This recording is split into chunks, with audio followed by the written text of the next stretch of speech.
चुनरवाली रंग बरसे। अब आप सोच रहे होंगे गाना क्यों गा रहा हूं मैं। कुछ लोगों की होली ऐसे ही मनती, म्यूजिक ले आते हैं, दो चार गाने करते हैं, धमा चौकड़ी करते हैं, बाजू वाले की नींद खराब करते हैं और होली हो जाती है। हो गई उनकी होली।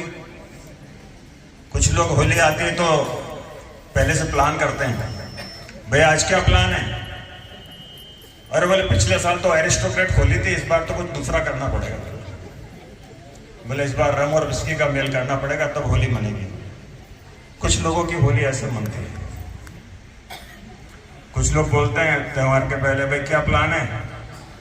अरे बोले पिछले साल तो मजा नहीं आया था, ठंडाई तो अच्छी बनी थी लेकिन भांग में मजा नहीं आया। तो बोले इस बार तांबे के लोटे से घोटेंगे। बोले कुछ लोगों की होली ऐसे मनती है। कुछ लोग होते हैं पूजा करते हैं, होलिका माता के पास आते हैं, आराधना करते हैं घर पे, वो भी होली मनाते हैं। लेकिन आप देखिए होली का स्वरूप कैसे बिगाड़ा गया है। सारे त्योहारों का रूप बिगाड़ दिया गया है। अपने अपने मन से, अपनी अपनी मर्जी से, अपने अपने मौज मस्ती के लिए त्योहारों को मनाना चालू कर दिया। तो हमने ये शुरुआत की कांच मंदिर से कि शास्त्रों सूक्ष्म रूप से आपको त्योहारों के बारे में बताया और उनके संदेशों को जो हमने महसूस किया कि जो भी आदमी पूजा करता है वो कुछ न कुछ देखता है कि भाई ये त्योहार हमको क्या शिक्षा दे रहे हैं। तो वो हमने एक शुरुआत की नहीं कि आपको त्योहारों के बारे में बताया जाए। ये धमा चौकड़ी तो चलती रहती है और उसके लिए 365 दिन में से अगर 5-6 दिन निकाल दो तो 360 दिन तो मिलते ही हैं। तो अब त्योहार क्यों मनाया जाता है होली का, वैसे बहुत से लोगों का आपको पता होगा, लेकिन थोड़ा सा हमने सूक्ष्म रूप से शास्त्रों को बताया है तो आपको बताते हैं। सभी जानते हैं कि हिरण्यकश्यप नाम का एक राक्षस था और वो और उसके भाई अत्याचार करते थे अपने राज्य पे। उसको बड़ी चिढ़ थी भक्ति करने वालों से और पूजा पाठ करने वालों से। वैसे भी जो दुराचारी या दुराचारी विचारों के लोग होते हैं उनको पूजा पाठ से बड़ी सख्त नफरत होती है। वो सोचते हैं भले पूजा पाठ करने वाला भी उनके साथ शामिल हो जाए। इसलिए जो पूजा पाठ करते हैं वो हमेशा एक बात का ध्यान रखें, अगर आपकी बुराई हो रही है तो इसका मतलब आप सही मार्ग पे चल रहे हैं। तो हिरण्यकश्यप नाम का जो राक्षस था उसका भाई अत्याचार करते थे। उन्होंने कोहराम मचा के रखा हुआ था राज्य के अंदर। अब इतना कोहराम मचाया कि साधु संतों का, ब्राह्मणों का, पूजा पाठ करने वालों का जीना दुर्भर हो गया। अब जीना दुर्भर हो गया तो सबने भगवान से प्रार्थना की कि भगवान इस अत्याचारी से छुटकारा दिलाइए, कुछ कीजिए। वैसे भी जब तकलीफ आती तो भगवान याद आते। तो भगवान विष्णु ने सोचा कि भाई चलो इतना सब कुछ हो रहा है तो इसका छुटकारा दिलाना चाहिए। तो उनको मालूम पड़ा कि भाई यहाँ पे अत्याचार हो रहा है उनके राज्य में, तो वो वहाँ पहुँचे। तो उन्होंने देखा हिरण्यकश्यप तो नहीं है, उसका भाई है। तो उसके भाई का उन्होंने वध कर दिया। और जब वध हुआ तो ये समाचार जो है हिरण्यकश्यप के पास पहुंचा तो वो आग बबूला हो गया। आग बबूला हो गया। बोले अब तो ये विष्णु भगवान को तो सबक सिखाना पड़ेगा, इन्होंने मेरे भाई की हत्या कर दी। तो उन्होंने बोला कि भाई मैं इतना मन में सोचा कि मैं इतना शक्तिशाली तो नहीं हूं कि विष्णु भगवान से जाके टकराऊं। तो उन्होंने ब्रह्मदेव यानी ब्रह्मा जी की उपासना चालू की हिरण्यकश्यप। शक्ति प्राप्ति के लिए उन्होंने जब ब्रह्मा जी की उपासना की, वर्षों हो गए उपासना करते करते, तो ब्रह्मदेव यानी ब्रह्मा जी को आना पड़ा और उन्होंने पूछा, बे असुरराज क्या इच्छा है बताओ, मैं तुम्हारी भक्ति से प्रश्न हूं। तो हिरण्यकश्यप ने कहा कि भगवान मुझे अमृत का वरदान दीजिए, मैं अमर होना चाहता हूं। तो ब्रह्मा जी ने कहा ये तो असंभव है, विधि का विधान है, जिसने मनुष्य का जन्म लिया है उसे तो मरना ही पड़ेगा। मैं मेरे विधान को नहीं बदल सकता, इसलिए कोई दूसरा वरदान मांगो। तो हिरण्यकश्यप कुटिल बुद्धि, असुरी दिमाग, तो उसने अपने कुटिल बुद्धि का प्रयोग किया और ब्रह्मा जी से कहा कि ना मनुष्य से मरूं, ना पशु से मरूं, ना मनुष्य से मरूं, ना पशु से मरूं, ना अस्त्र से मरूं, ना शस्त्र से मरूं, ना अस्त्र से मरूं, ना शस्त्र से मरूं, ना घर में मरूं, ना बाहर मरूं, ना धरती में मरूं, ना आकाश में मरूं, ना दिन में मरूं, ना रात में मरूं, ऐसा वरदान दीजिए। ब्रह्मा जी ने कुछ सोचा और तथास्तु कह दिया। अब हिरण्याकश्यप ने सोचा अब क्या, अब तो मैंने ऐसा वरदान मांग लिया है कि मुझे कोई मार ही नहीं सकता है। और जब आदमी के पास शक्ति का अहंकार हो जाता है ना, तो उसका दिमाग काम करना बंद कर देता है। तो उसने राज्य में आया, राज्य में आने के बाद उसने सबसे अपील करी कि किसी ने भी अगर भगवान का नाम लिया तो उसे कारागार की सजा मिलेगी, और भगवान विष्णु का जिसने नाम लिया उसको तो मृत्युदंड मिलेगा। ऐसे उसने राज्य में अपील करवाई और आज्ञा जारी कर दी। अब देखिए भगवान की लीला। उनके बेटे भक्त प्रहलाद के दिमाग में भगवान विष्णु ने अपनी भक्ति का तेज डाल दिया और वहां उसके घर के अपने घर के अंदर विष्णु भगवान की भक्ति चालू हो गई। भक्त प्रहलाद जो उनका बेटा था हिरण्याकश्यप। अब ये बात धीरे धीरे मालूम पड़ी दरबारियों तक। दरबारी ने जाकर राजा हिरण्याकश्यप को कहा कि प्रभु कि महाराज आप तो राज्य में मना करा रहे हैं भक्ति, यहाँ तो आपके घर में भक्ति चालू हो गई। हिरण्याकश्यप ने सुना, बड़ा गुस्सा आया कि किसी की क्या हिम्मत है, ये तो मेरे घर में ही मेरा विरोध चालू हो गया। उसने आया प्रहलाद को डराया, धमकाया कि तू मान जा, नहीं तो मैं तेरे को मृत्युदंड भी दे सकते हैं। हमारी आज्ञा के खिलाफ हम किसी को बर्दाश्त नहीं करेंगे, चाहे हमारा पुत्र क्यों हो। अब उन्होंने सोचा चलो एक बार चांस देते हैं, अपना खून है, मान जाए तो अच्छा है। लेकिन वो नहीं माना और उसकी भक्ति चालू रही। जब हिरण्याकश्यप को मालूम पड़ा कि ये तो मान ही नहीं रहा है, तो दुराचारी दिमाग, असुरी दिमाग अपने पुत्र को मारने का उसने सोचा। इसलिए आप देखिए कभी भी जब किसी जो आदमी गलत काम करता है या उसकी दुर्बुद्धि आती है ना, तो अपने परिवार का, अपने संबंधियों का वो हित भूल जाता है। इसको कहते हैं असुरी विचार। अब उसने सोचा कि इसको खत्म कर दिया जाए, क्योंकि अगर ये भक्ति करता रहेगा तो मेरी जो शक्ति है या जो मेरा प्रभाव है, जो मेरा सबके बीच में जो ताकत है वो कम हो जाएगी। और उसने उसको मारने का निर्णय ले लिया और दरबारियों को हुक्म दिया कि इसको पहाड़ से फेंक दिया जाए।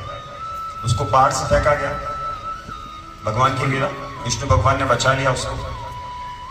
उसके बाद उनको कहा कि बच गया प्रभु, ये तो महाराज बच गया। तो दूसरी आज्ञा जारी हुई कि इसको खोलते तेल में डाल दिया जाए। खोलते तेल में डाला, भगवान विष्णु की लीला, तेल शीतल हो गया। दरबारियों ने कहा महाराज वो तो अभी भी नहीं मरा। तो बोले अब सांप से डसवाओ उसको, विष से तो मर ही जाएगा ये। उसको सांप से डसवाया गया। भगवान ने सांप का विष भी गंगा जल कर दिया, वो उससे भी नहीं मरा। तो दरबारियों ने सलाह दी कि प्रभु ये तो ऐसे नहीं मरेगा, इसको तो पंच तत्व में विलीन करने के लिए पंच तत्व की चीज का ही सहारा लेना पड़ेगा। तो हिरण्याकश्यप ने पूछा क्या आप जानते हैं पंच तत्व क्या होते हैं? अग्नि, जल, आकाश, धरती और वायु। तो बोले अग्नि के अंदर जलाया जाए। आपकी बहन होलिका को अग्नि से बचने का वरदान प्राप्त है, तो अपनी बहन होलिका के साथ इसको भस्म कर दिया जाए। तो उसको ये बात पसंद आई और बोले हाँ ये तो हो सकता है। उसने अपनी बहन होलिका को बुलाया कि ऐसा ऐसा है और आप अपने भतीजे को तुझे अपनी गोद में लेना है, हम चिता बनाएंगे, तू तो बच जाएगी, तेरे को अग्निदेव का वरदान प्राप्त है। वो तैयार हो गई। अब देखिए इसमें एक 5-7 साल की बच्ची थी, उसने 2-3 दिन पहले एक बात पूछी हमसे। बीच में एक संस्मरण दे रहा हूं आपको कि बच्चे कितने होशियार हो गए आजकल। उसने पूछा कि बाबा जी बोले ये होलिका को जब अग्नि का वरदान प्राप्त था तो जल क्यों गई? बोले भगवान का वरदान कैसे खराब हो सकता है, भगवान तो बोलते हो सच होता है। मैंने कहा सही है। मुझे 2-3 शास्त्र को देखना पड़ा कि वास्तव में हुआ क्या था। तो मालूम पड़ा कि उसको अग्नि से बचने का वरदान तो प्राप्त था, लेकिन उसके लिए उसको एक चद्दर की प्राप्ति हुई थी, यानी वो चद्दर पहनेगी तो अग्नि से बचेगी। यानी उसको एक वरदान के रूप में एक चद्दर की प्राप्ति हुई थी कि अगर वो चद्दर पहन ली तो अग्नि से जलेगी नहीं। तो फिर हिरण्यकश्यप ने जब उसको कहा कि भाई इसको लेके बैठो, वो अपनी चद्दर लेके पहन के और चिता में बैठ गई। भक्त प्रहलाद को अपनी गोदी में बैठा लिया और बोला कि भैया आप जलाइए अग्नि। अग्नि जलाई गई। अग्नि की आंच भक्त प्रहलाद तक पहुंचती, इससे पहले भक्त प्रहलाद ने नारायण लक्ष्मीपति विष्णु भगवान वासुदेव का जप चालू कर दिया। भगवान को आना था अपने भक्त की पुकार सुन के। वो आए पुकार सुन के और उन्होंने अपनी लीला रची और इतनी तेज हवाएं चलाई, इतना तेज आंधी तूफान किया कि उसका वस्त्र हिलने लग गया, इधर उधर होने लग गया। और जैसे ही अग्नि ने उसको टच किया, भक्त प्रहलाद को, भक्त भगवान की लीला देखिए, वो चद्दर उससे निकल कर भक्त प्रहलाद को लिपट गई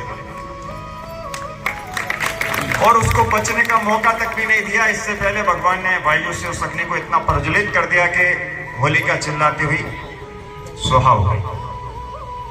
बोलो नारायण भगवान की।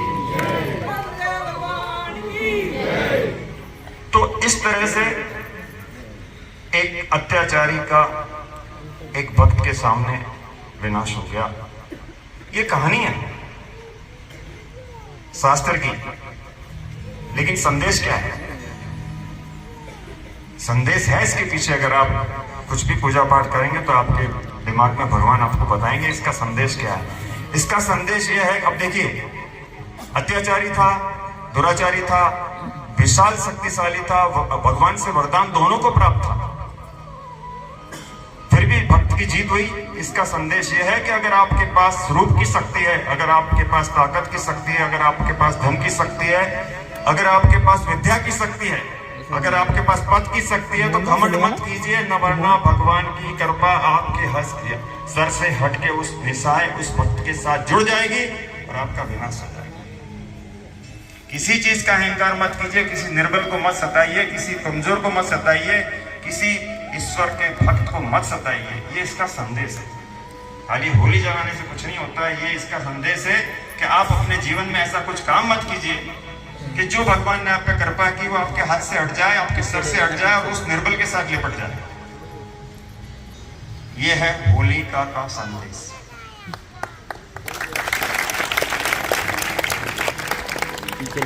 अब सवाल आता है सिर के ऊपर चले मेरे कि होलिका के बाद रंग खेलने की शुरुआत किसने की? होलिका तो बहुत टाइम से चली आ रही थी। उसके बाद ये सेकेंड डे, जो दूसरे दिन, एकम के दिन, पूर्णिमा के दिन होलिका दहन होता है, एकम के दिन हम धुलैंडी खेलते हैं। ये किसने शुरुआत की और क्यों की? आपने कभी नहीं सोचा होगा। हो सकता है कुछ को पता भी होगा, मैं तो नहीं कहता कि 100% लोगों को नहीं पता होगा।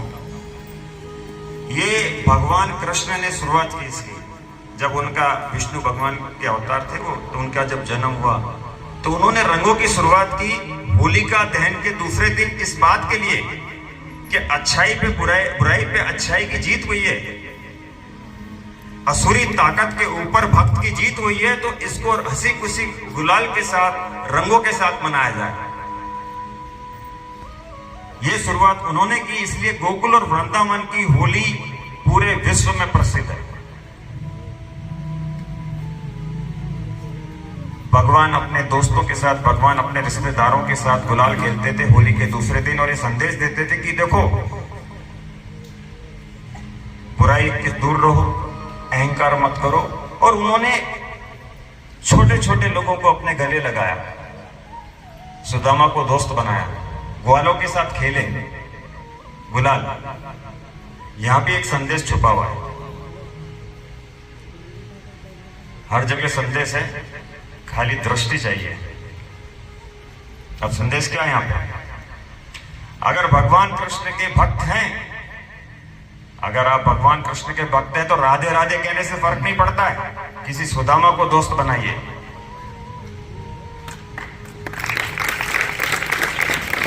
अगर आप भगवान के सही में भक्त हैं तो ये ऊंच नीच छोड़िए, ये जात पात ये छोड़ के सबको गले लगाइए। खाली भगवान का नाम जपने से और दिया लगाने से भगवान खुश नहीं होते। उनका जो संदेश है वो हमें जीवन में उतारना पड़ता है। गोलियां देखने से बीमारी दूर नहीं होती, खानी पड़ती है और वो कड़वी होती है। उसके बाद उन्होंने एक संदेश और दिया कि सबसे मिलने का। देखो हम इंसान हैं, हमसे गलतियां होती है। धुलंडी का दिन इस दिन के लिए जाना जाता है कि अगर आपके साथ किसी के साथ आपका राग द्वेष हो गया, आपके साथ किसी की अनबन हो गई है, जाने अनजाने कुछ भी हो, जानबूझ के किया अनजान में किया, जाइए उसके पास। बड़ा है तो पांव छू लीजिए, छोटा है तो गले लगा लीजिए, बोले जाने थे भाई, इसको भी तो होली के लिए माना जाता है। मिटाइए अपनी दुश्मनी, उसका संकेत है ये उन्होंने दिया है कि धुलंडी इसलिए नहीं होती कि गाल पे इधर लगाए रंग लगाए, नहीं, अपनी गलतियों को मानिए। और वो जिसके साथ गलती हुई है, जिसने दुख को सहन किया, उसको भी बड़प्पन दिखाना चाहिए। अगर वो सचमुच में अगर माफी मांग रहा तो उसको माफ करना चाहिए। धुलंडी इसलिए होती है। अब आजकल वो अलग बात है कि प्यार की जगह झगड़े हो रहे हैं। जब एरिस्टोक्रेट भी होगा, भांग गाओगे तो झगड़े होंगे, प्रेम कहां से बढ़ेगा? ये दूसरा संदेश धुलंडी का। तीसरा जो है, शिशिर ऋतु जाती है, बसंत ऋतु आती है, यानी इससे सर्दी की गर्मी की शुरुआत होती है, सर्दी जाती है। तो किसानों के खेतों में फसल बहुत होती है, तो किसान लोग अपनी धरती माँ जब उनको देती है तो उसकी देख के खुशी मनाते हैं। जैसे आप परिवार में अपने बच्चों को बड़ा होते हुए आप परीक्षा में पास होकर कैसे खुशी मनाते हैं, तो किसानों की इस बात के लिए भी खुशी होती है कि होली है, उनकी फसल आई है। तीसरा सबसे महत्वपूर्ण संदेश, जिसके लिए जो साधक होते हैं, जो साधु संत होते हैं, जो पूजा पाठ करते हैं, जो तंत्र मंत्र की साधना करते हैं, वो इन रात्रियों का इंतजार करते हैं। कितने बदकिस्मत है वो लोग जो एरिस्टोक्रेट पी के भांग खा के पत्ते खेल के इसको खराब कर देते हैं। कटाक्ष कर रहा हूं, हो सकता है बुरा लगेगा, लेकिन क्या करें, नीम के पेड़ कड़वे पेड़ से बीमारी जाती है। मिठाइयों पे तो डायबिटीज होती है। शास्त्रों में 4 रात्रियों का वर्णन है। जो पूजा पाठ करते हैं, जो तंत्र मंत्र की साधना करते हैं, जो साधक हैं, ग्रस्तों के अलावा जिसकी विशेष पूजाएं होती है, वो इस रात्रि का बेसब्री से इंतजार करते हैं। क्योंकि शास्त्र में 4 रात्रियां ऐसी बताई गई है जिनको तंत्र मंत्र पूजा के लिए, शक्ति प्राप्ति के लिए इंतजार रहता है, क्योंकि उसमें जरा सी की हुई पूजा अपन को 100 गुना प्रभाव देती है। इसके लिए हमको इंतजार रहता है उस चीज का। कौन सी है वो रात्रियां? 4 रात्रि। पहली जन्माष्टमी मोहरात्रि, जिसके लिए ग्रस्त लोगों के भौतिक सुख साधनों के लिए पूजाएं की जाती है, जन्माष्टमी रात्रि में आती है। दूसरी काल रात्रि, दीपावली। बहुत बेसब्री से लोग इंतजार करते हैं सिंह लग्न में पूजा करने का। सिंह लग्न 12:30 बजे के बाद आता है रात में। जो ये सटकर्म करते हैं, तंत्र मंत्र को सिद्ध करते हैं, मंत्रों को सिद्ध करते हैं, लक्ष्मी कनकधारा स्तोत्र का पाठ करते हैं, इंतजार करते हैं उनका। बदकिस्मत लोग हैं वो जो खा पी के सो जाते हैं। तीसरी रात्रि है महारात्रि, महाशिवरात्रि, जो निशिता काल में पूजा की जाती है। बारात निकाली हो गए, भोले की जय हो, भोले की जय हो। निशिता काल में पूजा के लिए शिवरात्रि जानी जाती है, जब शक्तियां प्रबल होती है। और इस टाइम में हम भगवान की साधना करते हैं, उस शंकर भगवान की जिन्होंने विश्व को पी लिया, जिन्होंने भूतों के स्वामी हैं, जो उनकी साधना जब करते हैं तो इतनी शक्ति प्राप्त होती है हमें कि हमारे शारीरिक मानसिक भौतिक कष्ट दूर हो जाते हैं। और चौथी रात्रि महापूर्णिमा की रात, होली। इतनी महत्वपूर्ण चीजें पूजा के लिए होती है रात्रि, ये तो सब चलता है। तो इसलिए हम आज आपको एक 3 चीज बताई, तो पूजा भी करवाएंगे आपसे। ठीक है, आपको शरीर में तकलीफ होती है तो आप सर दर्द की दवा होती है तो आप गोली खाते हैं, लेकिन वो दवा पेट में काम नहीं आती, दवा तो वो भी होती है। ऐसे आप जो हम हमको मंत्र बताने जा रहे हैं आप सब लोग जानते हैं, लेकिन उसका एक विधान और एक समय होता है जब वो 100 गुना ज्यादा फल देता है। भगवान नारद ने ये मंत्र जो है भक्त प्रहलाद को दिया था, 12 अक्षरी मंत्र है, आप सब जानते हैं। लेकिन वो भक्त प्रहलाद ने जब के भगवान विष्णु की जो कृपा प्राप्त की वो शायद आपको कम लोगों को पता होगा, मैं ये तो नहीं कहता कि नहीं जानते होंगे। वो मंत्र का 108 बार जाप करेंगे हम लोग आज के दिन, और भगवान विष्णु से प्रार्थना करेंगे हम कि ये जो दुनिया के अंदर असुर प्रवृत्ति के लोग हैं, ये अगर हमारे खिलाफ षड्यंत्र करे तो ये भगवान हमारी वैसे ही रक्षा करना जैसे आपने भक्त प्रहलाद की थी। अब चाहे हम कितनी भी मुश्किल में क्यों नहीं, और भगवान आपकी रक्षा जरूर करेंगे। बोलो विष्णु भगवान की।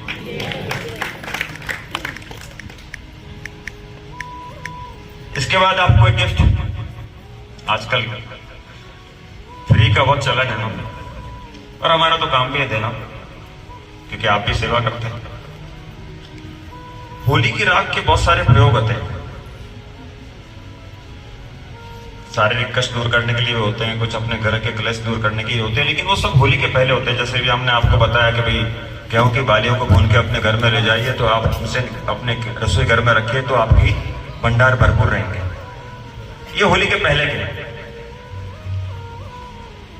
होली के बाद का एक प्रयोग है,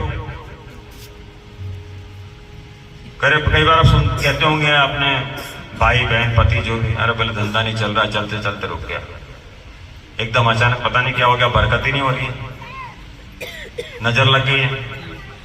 तो ये होली की राख का प्रयोग व्यापार को खोलने के लिए, बाधा को दूर करने के लिए प्रयोग में आता है।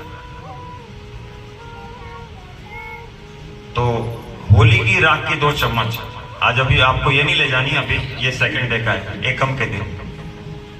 तो मैं आपको मैसेज भी भेज देंगे, हम दोनों समिति जो बनी हुई है महिला और ये, उसमें आपको मैसेज भी चला जाएगा। फिर भी मैं आपको बता रहा हूं, राख के, होली की राख के 2 चम्मच आप घर ले जाइए, कटोरी में डालिए उसको, और 1 चम्मच राई और 1 चम्मच खड़ा नमक, ये तीनों को मिक्स करके आप अपने दुकान, आप अपने कारखाने के अंदर के पूर्व दिशा के कोने में उसको रख दीजिए 51 दिन के लिए। उसके बाद उसको नदी में प्रवाहित कर दीजिए। जो नौकरी पेशा लोग हैं वो अपने घर में रख सकते हैं। मैं पुनः आपको बताता हूं, 2 चम्मच राख, 1 चम्मच राई, 1 चम्मच खड़ा नमक, इन तीनों को मिक्स करके पूर्व दिशा, जैसे सूरज उग रहा है, पूर्व दिशा का कोना इधर वाला कहीं भी पकड़ लीजिए, जगह साफ कीजिए, उसको रख दीजिए। आपका कारखाना है वहां पे भी रख सकते हैं, आपकी दुकान है वहां रख सकते हैं, नौकरी पेशा लोग अपने घर में रख सकते हैं। आपकी बाधा जो काम की आई हुई है, जो आपकी रुकावट आई है, आपकी कमाई में कमी हो गई है, आपके घर में बरकत नहीं हो रही है, पैसे की तंगी हो रही है, उसमें आपको जरूर फायदा पड़ेगा। ये आप प्रयोग करके देखिए। और ये मैसेज आपके व्हाट्सएप पे आए तो आप अपने मित्रों का, बंधु बांधवों का, बहन बेटियों का भी भला कीजिए। अगर उन्होंने होली आज की मनाई है तो उनको दे दीजिए, वो कल कर सकते हैं। अब जिन्होंने 6 की मनाई, ठीक है, प्रभु इच्छा, तो ये कर लीजिए। अब आप मंत्र का जाप करेंगे हम लोग। वो मंत्र है ओम नमो भगवते वासुदेवाय, सभी जानते हैं, लेकिन भक्त प्रहलाद ने जपा था और इस दिन जपा था, शायद ये कम लोगों को पता होगा। इसका आज के दिन का जप 100 गुना प्रभाव।